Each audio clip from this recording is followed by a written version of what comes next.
Dr. Mohammed Al-Shomari is a graduate of the Islamic Seminaries in Qom, Iran. After completing his bachelor's degree and master's degree in Western philosophy at the University of Tehran, he earned his doctorate in philosophy from the University of Manchester. He is currently the founding director of the Risala International Institute, which is devoted to Islamic curricular development and education training, among other initiatives. He has led numerous Islamic education courses and seminars all over 60 cities across the continent. Please join me in welcoming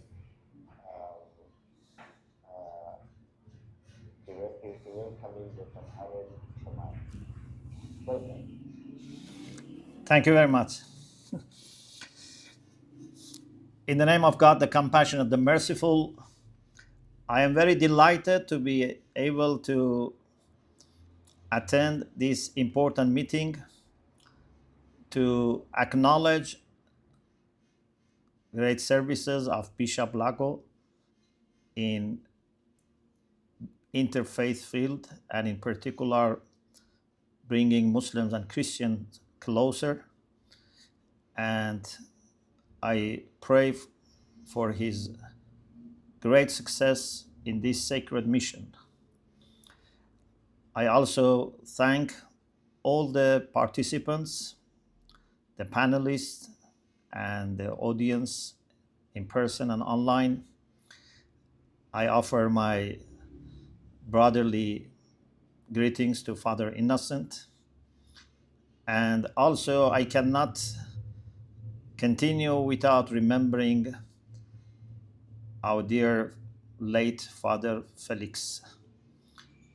His loss still is very, very difficult for us to cope with, and I hope that his spirit will be with us not only tonight, but in the sacred work that we are doing together.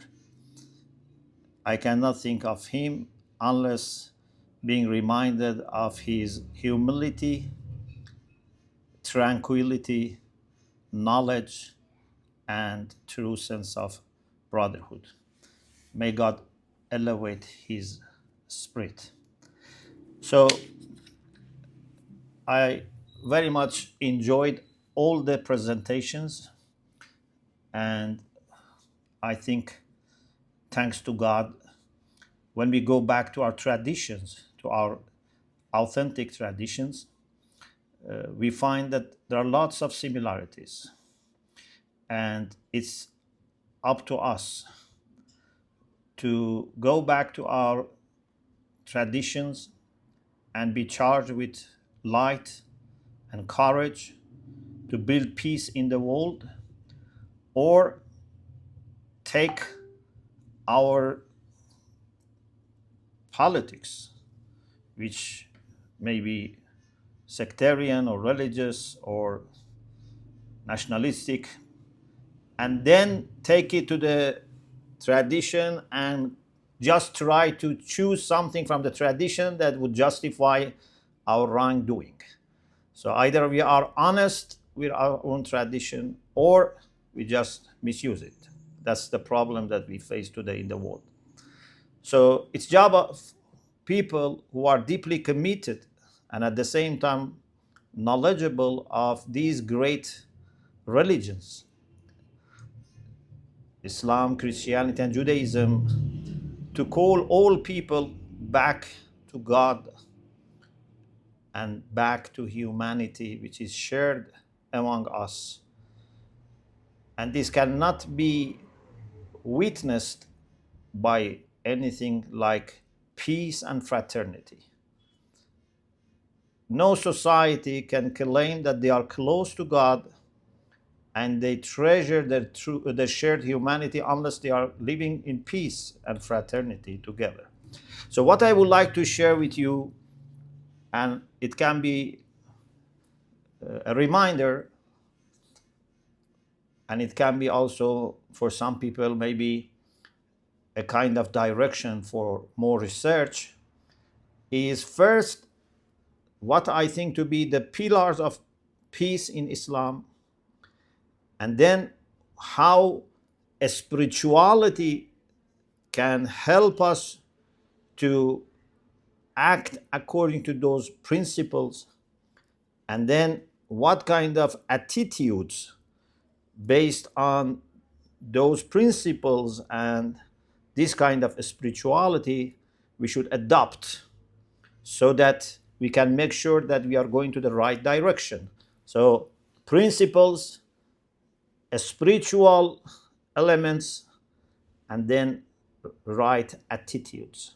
So these are the three parts that I want to talk about. I will be very quick because I don't want to make the session longer than planned. We know that in all Abrahamic faith, but now I'm speaking as a Muslim, peace is not something marginal.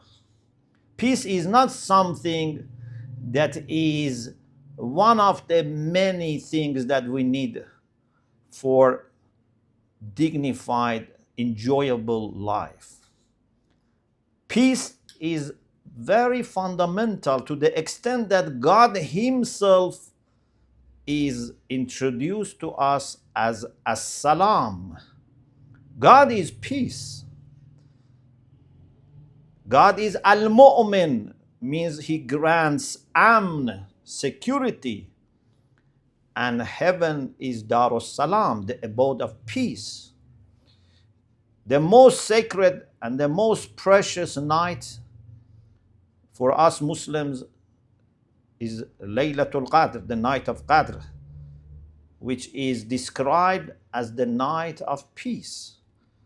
Salamun hiya hatta matla'il fajr.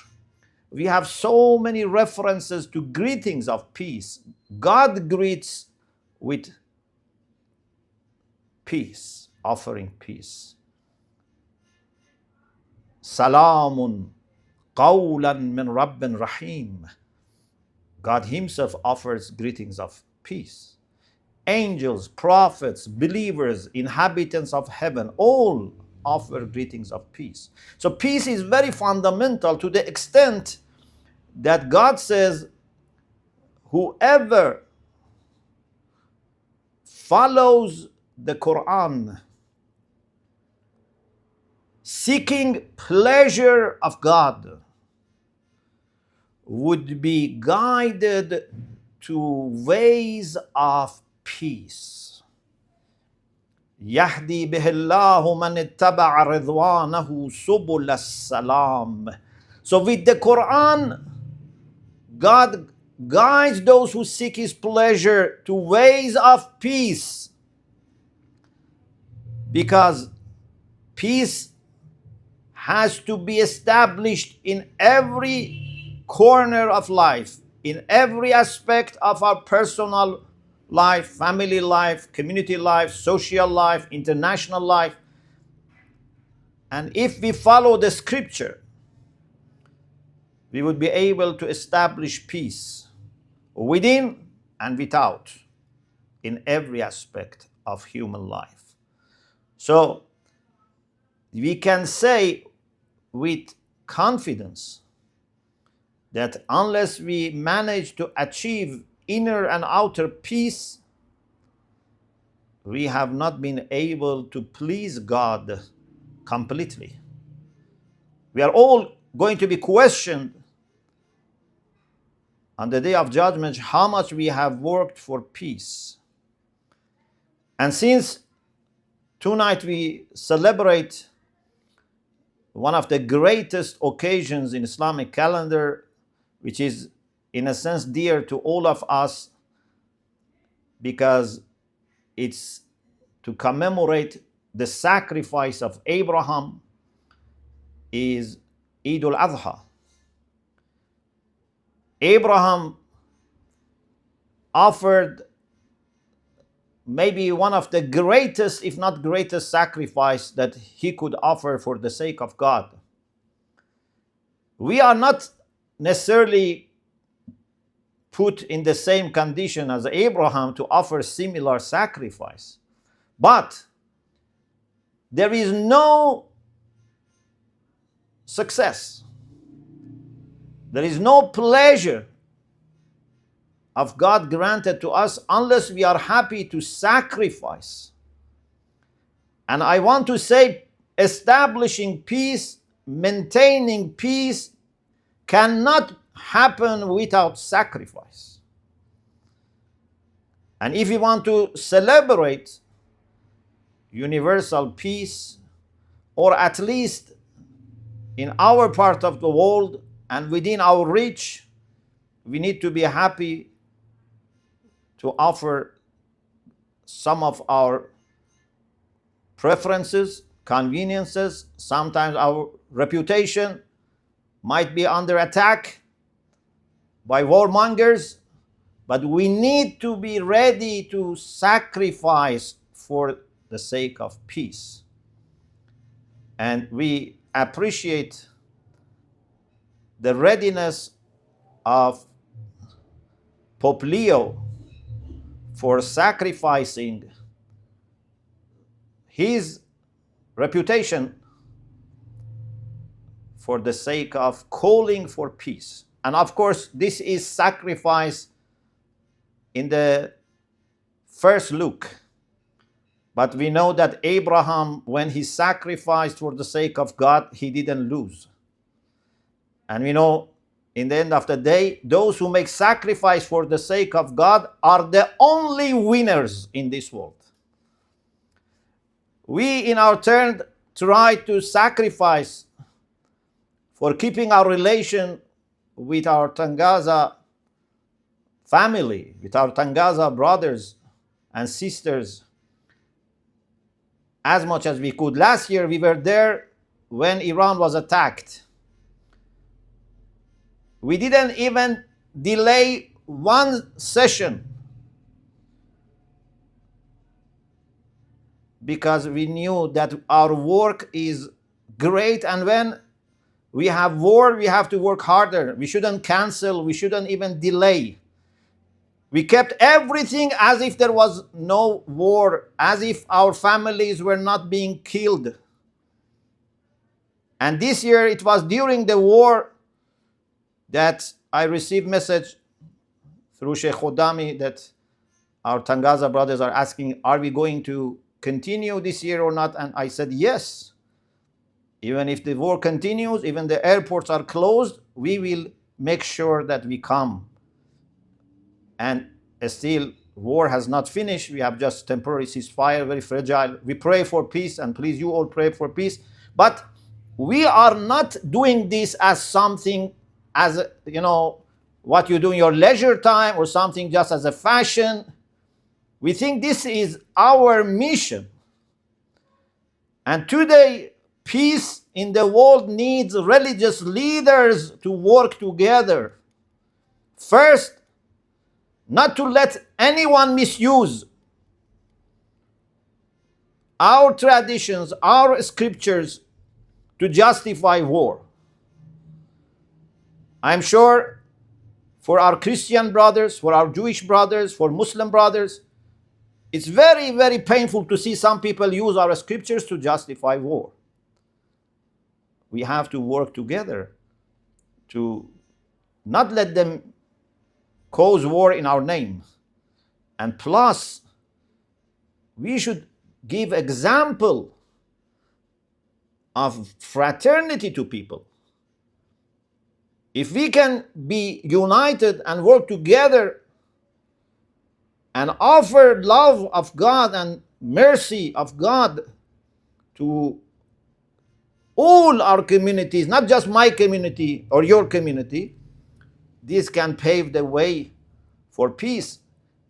And when people see that religious leaders and their communities are not letting anything to be used for war, politicians also will at least rethink when they want to initiate war.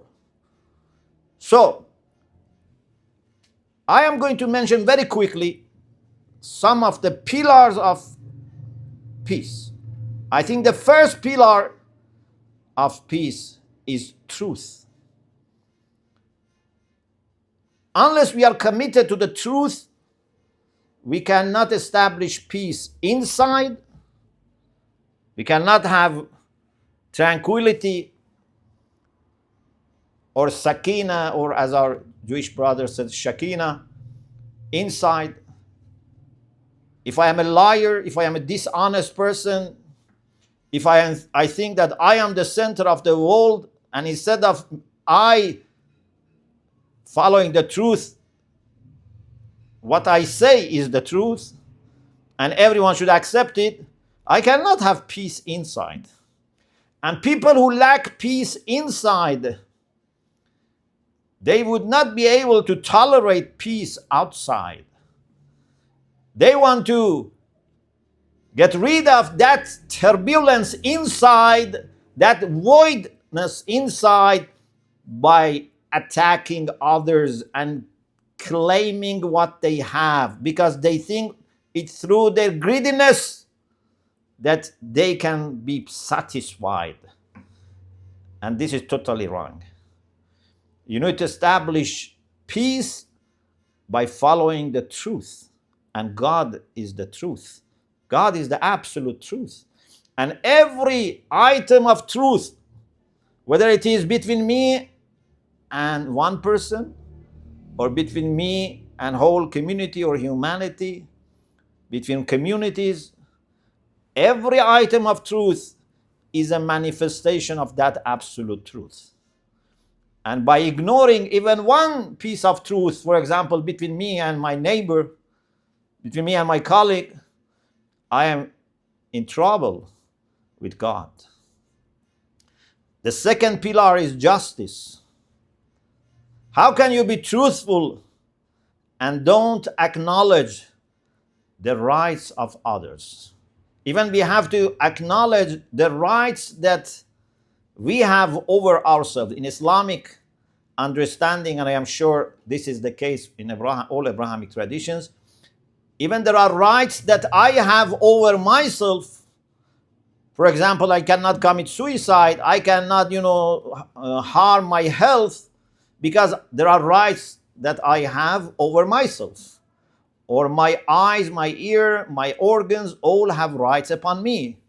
My talents that God has given have rights upon me. So we need to be just. We need to be truthful, and we need to be appreciating dignity that God has granted us.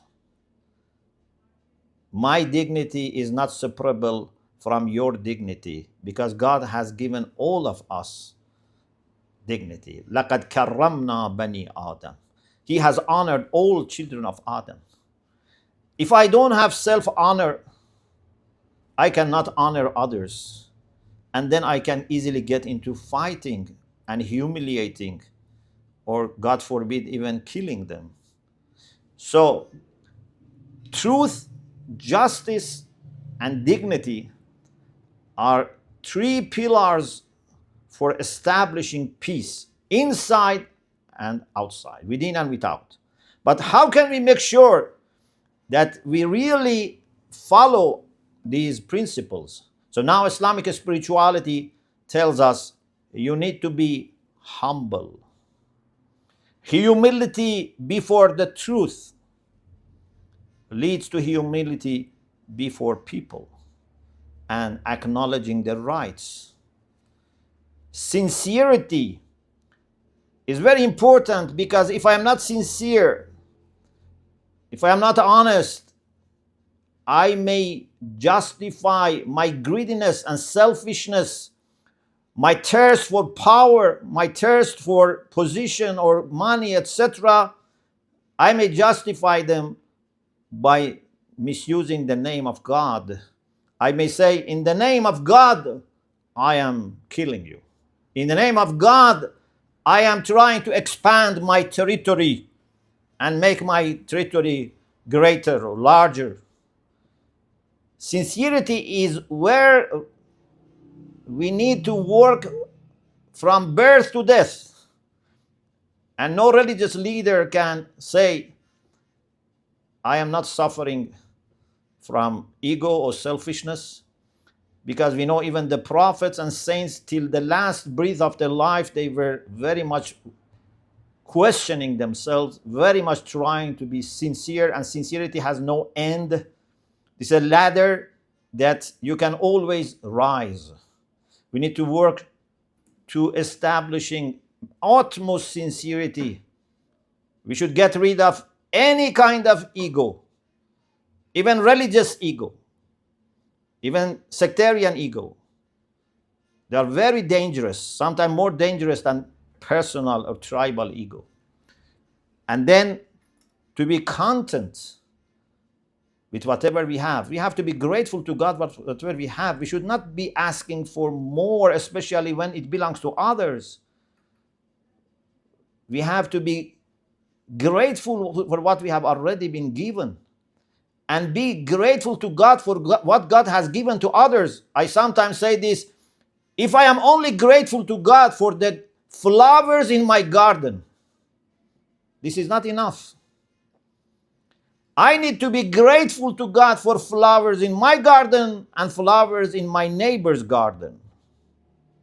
And you see how far it is from people who want to get the garden of the neighbors so that they can have more flowers. I should be happy to see other nations are prospering and living in peace. Not that I attack them and I want to take their territory and think in this way I become better. So spirituality is very important, especially for religious leaders who have influence. And we have to be truth-seeking people all the time. And then when it comes to attitudes, first, we need to spend time. We need to go out of our comfort zone. We need to meet people, travel, talk, to know each other. Not knowing others make you first suspicious and then hostile.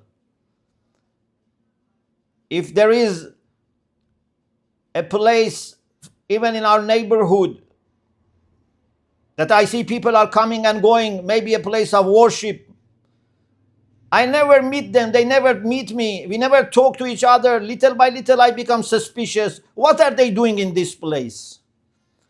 And then I may become even hostile. It's better if we don't have this place in our neighborhood. Our first Imam Ali said, "An-nas a'da'u ma jahilu." People are hostile towards what they don't know. Ignorance would not stop at ignorance. Ignorance would lead to enmity most of the time. So we should spend time on knowing each other, not through the books, that's not enough, not through media, that's not always fair, but direct personal relations, encounter. I can read about you in media or books or refer to your websites, but even I spend years on this would not be equal to spending half a day with you, talking, drinking, eating, walking together. My request to Bishop Lago is if he could organize some retreats, a day or a weekend retreat for Muslim imams and Christian priests and monks, just to be together. They don't need to have theological discussions, just to eat, to drink, to play football. It would make the life totally different. So we need to know each other. We need to listen to each other. But listening sometimes is just a kind of attempt to say that I am listening. Listening has its own etiquettes, requirements. Unless I silence myself, I cannot listen to you. It's not physical silence. I need to silence my ego. I need to let you speak. I need to really let you introduce yourself to me than saying, okay, I know already about him. Just let me be polite for a few minutes and he can speak. But it would not change my behavior. I already know. This is not listening. We need to learn how to listen with respect, with openness, with emptiness, in the sense that I should empty myself from any prejudice, any presumption about you. And with love, I should listen to you. And every time I listen to you should be afresh, as if I am listening to you for the first time. Why sometimes, even in families, conversation doesn't help? Why even husband and wife who have lived together for many years, sometimes they cannot solve problems through conversation? Because they don't really listen. They don't listen afresh. Everyone has already decided in their mind what this person is going to say and what is my answer. So we need to listen with proper attitude. The Quran says that some pagans used to make mockery of the Prophet by saying he is ear. يَقُولُونَ هُوَ أُذُنٌ. But actually the Quran says, yes, he is ear. You wanted to criticize him and blame him, but actually this is what he has to be. We need to be ear. Meaning, the ear is just responsible for listening. Ear is not responsible for judging or condemning, etc. I have to listen to you. And when I am listening, I should switch off other aspects of my mind so that you have freedom to really talk to me. And then I should process it. But not that at the same time that you are talking, or even before you start talking, I have already made the process. And dialogue. We need to talk to each other. Listening is more important, but also it's a courtesy to speak if you do it with love. It is through speaking with love, with a smile, with eyes which are filled with respect, that you feel we are connected. If I only listen to you and don't speak to you, or I speak in the way which is harsh or which is disrespectful, our relation would not grow. And finally, the Quran says, your overall approach should be the most beautiful, the most pleasant approach towards others, especially to the people of the book. The Quran says, وَلَا تُجَادِلُوا أَهْلَ الْكِتَابِ إِلَّا بِالَّتِي هِيَ أَحْسَنُ. Don't discuss with the people of the book except with what is the most beautiful tariqah or way. Even God is not pleased with me talking to you in the second most beautiful way. I have to do my best to approach you in the most beautiful way. So, with everyone, with friends, for obvious reasons, with those that we disagree, again, this is a necessity. Even with enemies, we need to speak with respect, with beautiful way. God said to Moses, go to Pharaoh and speak with him in a nice, lenient language. Maybe even Pharaoh is going to remember, maybe his heart is going to become soft. If this is about enemies, what about friends? What about brothers in God? So, peace is not an ideal that we have to wait for it only in heaven. Peace is something which can be achieved in this world, despite all the problems that we have. But it needs connection to God, and it needs to be ready for sacrifice. Let us our sacrifice be for building peace, and not our sacrifice be being killed during the war, or our countries be invaded. So let us choose a most productive sacrifice, and that is you freely, voluntarily, passionately Work for peace. And don't be afraid of the costs, because the costs of lacking peace are much more. Thank you very much. May God be with you. Thank you. Thank you.